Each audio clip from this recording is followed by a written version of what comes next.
न गाड़ी न बंगला न ही करोड़ों का बैंक बैलेंस, सिर्फ इतनी संपत्ति के मालिक है पीएम मोदी। सैलरी, गिफ्ट और खरीदी हुई जमीन तक कर दी दान। देश ने ऐसा पीएम अब तक नहीं देखा। कलाम सैलरी नहीं लेते थे, 3 राष्ट्रपति 30% सैलरी लेते थे, मोदी लेकर दान दे देते हैं। 75 सालों के इतिहास में हिंदुस्तान ने 15 प्रधानमंत्री और 15 राष्ट्रपति देखे, लेकिन ना तो कलाम साहब जैसा कोई राष्ट्रपति हुआ और ना ही मोदी जैसा प्रधानमंत्री। कलाम साहब सैलरी का 1 रुपया नहीं लेते थे, जबकि मोदी सैलरी तो लेते लेकिन ज्यादातर पैसा दान कर देते। हम आपको बताते हैं कि 20 सालों तक सत्ता में रहने के बाद मोदी की संपत्ति कैसे एक विधायक और सांसद से भी कम है। लेकिन उससे पहले सुनिए कहानी उस 1 करोड़ की जमीन की जिसे मोदी ने अपनी सैलरी के पैसे से खरीदा। फिर भी कांग्रेसियों ने कहा कि झोल है और मोदी ने वो जमीन दान कर दी। दरअसल मोदी जब गुजरात के सीएम थे तो उन्होंने गांधीनगर सेक्टर 1 में प्लॉट नंबर 411 खरीदा।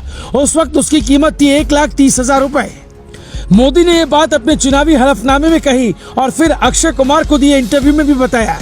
लेकिन कुछ कांग्रेसी इस पर भी सवाल उठाने लगे। केस सुप्रीम कोर्ट में गया, जहां सुनवाई में पता चला कि इसके 4 खरीदार थे। अरुण जेटली और मोदी ने मिलकर 50% प्लॉट का हिस्सा खरीदा था। इसके अलावा 2 और पार्टनर थे। साल 2021 में इसकी कीमत 1 करोड़ 10 लाख लगाई गई। जब सुप्रीम कोर्ट में सुनवाई पूरी हो गई तो मोदी ने कहा ये सवाल फालतू है, मैंने तो पहले से ही सोच रखा है, इसे पार्टी को दान कर दूंगा, मुझे जमीन का क्या काम है। हालांकि ये पहली बार नहीं था जब मोदी ने अपनी संपत्ति दान की, बल्कि साल 2020 तक वो 103 करोड़ की संपत्ति दान कर चुके हैं। बतौर सीएम जितने गिफ्ट मिले सबकी नीलामी करवाई और कन्या केलवानी फंड में 89.96 करोड़ दान किया। 2014 में पीएम बनने पर गुजरात के सरकारी कर्मचारियों की बेटियों की पढ़ाई के लिए 21 लाख रुपए दिए। नमामि गंगे मिशन के लिए 2 बार गिफ्ट की नीलामी करवाई, करीब 12 करोड़ रुपए इसके लिए दान दिया। 2019 में अपनी निजी बचत से मोदी ने कुंभ मेले के लिए स्वच्छता कर्मचारियों के फंड में 21 लाख रुपए दिए। कोरोना काल में पीएम केयर्स फंड की शुरुआत की गई तो पीएम मोदी ने उसमें 2,25,000 रुपए दान दिया।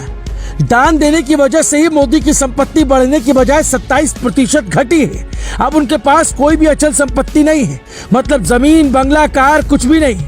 पीएमओ ने बताया कि पीएम मोदी के पास 1,73,000 की सोने की 4 अंगूठियां, पोस्ट ऑफिस की नेशनल सेविंग स्कीम में 9,05,105 रुपए और लाइफ इंश्योरेंस की पॉलिसी वैल्यू 1,89,305 रुपए।